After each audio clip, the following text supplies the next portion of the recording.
নমস্কার বন্ধুরা, আজকে শিম দিয়ে দারুণ নিরামিষ স্বাদের একটা রেসিপি নিয়ে এসেছি।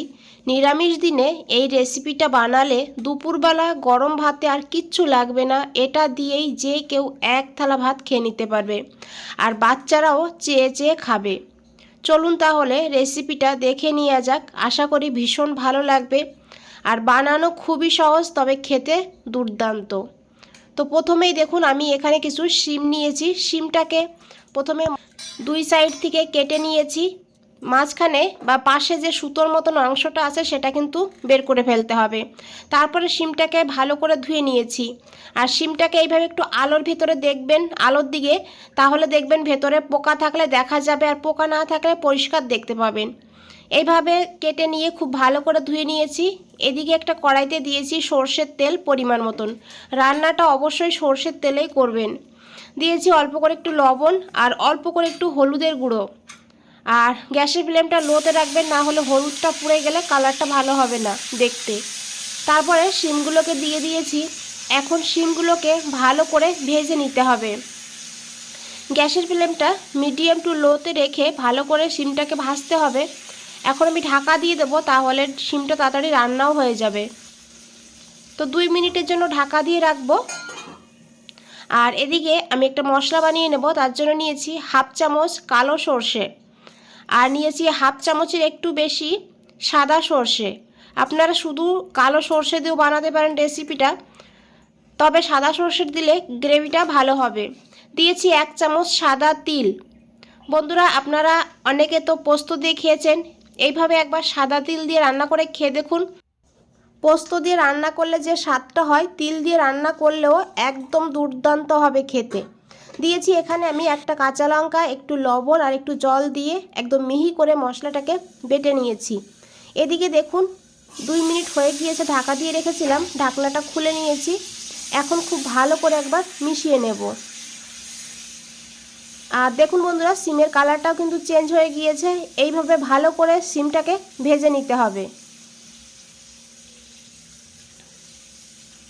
তো সিমটা আমি ভেজে নিয়েছি। এখন এই সিমটাকে তুলে নিতে হবে। আর এই তেলেই রান্নাটা করব, তার জন্য নিয়েছি একটা কাঁচা লঙ্কা চেরা, আর তারপরে দিয়েছি এখানে কিছু কালো জিরা। কালো জিরা আর কাঁচা লঙ্কাটাকে একটু ভেজে নিতে হবে। সর্ষের তেলের উপর কালো জিরা আর কাঁচা লঙ্কা দিলে দারুণ কিন্তু একটা ফ্লেভার হয়। তারপরে দিয়ে দিতে হবে অল্প করে একটু হিং। যেহেতু নিরামিষ রান্না করেছি, তাই একটু হিং দিয়ে দেবেন যদি হিংয়ের ফ্লেভার ভালো লাগে। তারপরে দিয়েছি এখানে টমেটো। এখানে একটা মিডিয়াম সাইজের টমেটো গ্রেট করে নিয়েছি, আপনারা চাইলে ছোট ছোট করে কেটেও দিতে পারেন। তারপরে দিয়েছি পরিমাণ মতন লবণ। আর এখন টমেটোটাকে 2 মিনিট ভালো করে কষিয়ে নেব, যাতে টমেটোর কাঁচা গন্ধ না থাকে।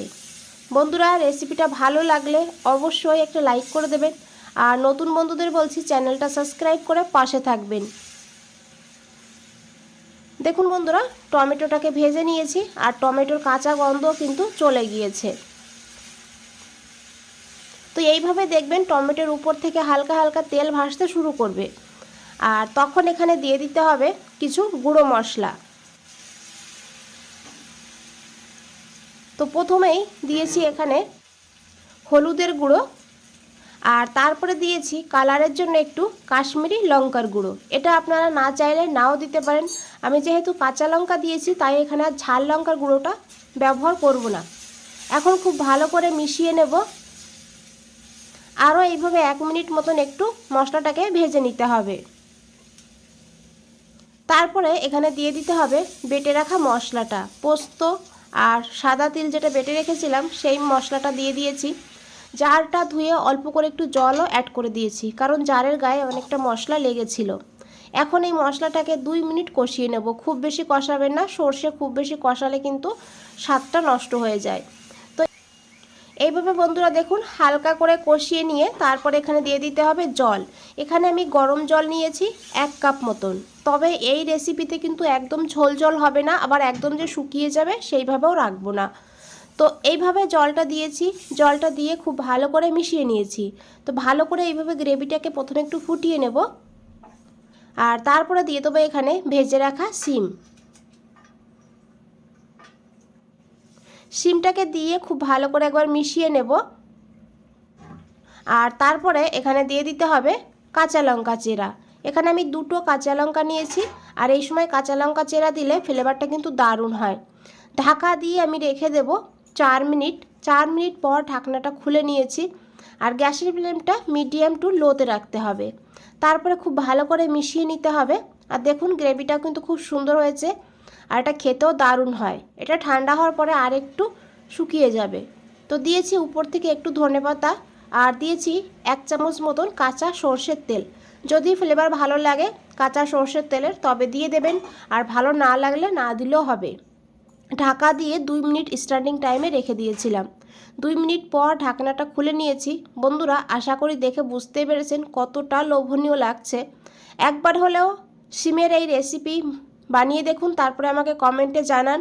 আর ভালো লাগলে অবশ্যই জানাবেন আপনাদের কেমন লেগেছে। আর নতুন বন্ধুদের বলছি চ্যানেলটা সাবস্ক্রাইব করে পাশে থাকুন। আর রেসিপিটা ভালো লাগলে লাইক করে দিন, শেয়ার করে দিন যতটা পারেন বন্ধুদের কাছে। তো এখানে দেখুন নিরামিষ শিম পাতুরি একদম রেডি বন্ধুরা, একবার হলেও এইভাবে বানিয়ে দেখুন। বন্ধুরা, আজ তাহলে এই পর্যন্তই, ফিরে আসছি নতুন কোনো রেসিপি নিয়ে। ভালো থাকবেন, সুস্থ থাকবেন, সবাইকে অনেক অনেক ধন্যবাদ।